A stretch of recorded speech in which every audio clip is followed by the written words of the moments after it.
Hello people of the internet and welcome to the channel. Thank you for checking out the fourth and final video in my homemade trim series. In the previous videos I cut down a big red oak tree behind my house, milled the logs into lumber, built a kiln in my garage to dry the lumber, planed the lumber down, cut it to size, sanded, stained and varnished it, and now it's finally time to install it and see the finished product.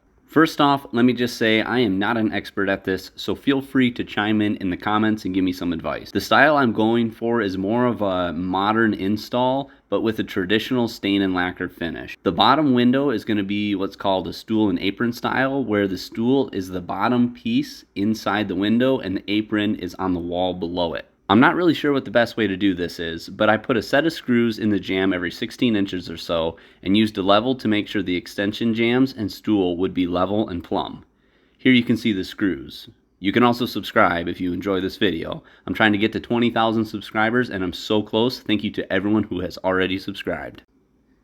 Next, I prep the piece that's going to be the stool. After my cuts are laid out, I used my cordless circular saw to cut most of the way, and then I used a pole saw to finish the cut and a sharp chisel to clean everything up. I used the router to cut a couple little grooves where the vinyl on the window sticks out a little further. Then it's time to start installing. Because my trim is homemade, it probably has a little more bow and twist than anything you would buy from the store. But because the trim is planed down relatively thin, I'm able to coax it in position with just a little bit of effort. For fasteners, I'm just using 18 gauge brad nails and I'm putting a couple near each set of those screws that I put in the jamb. As I work my way around the window doing the extension jamb, I'm wondering if it's common to pre-assemble the extension jamb and screw the pieces together. Would this have been a better way to do it? Let me know in the comments.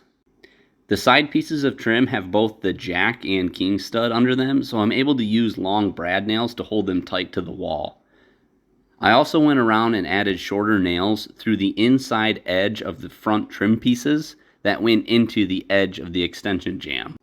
The top piece of trim and the apron were a little more tricky to install because I needed to find where the studs are. It took a little bit, but I think I got it sorted out.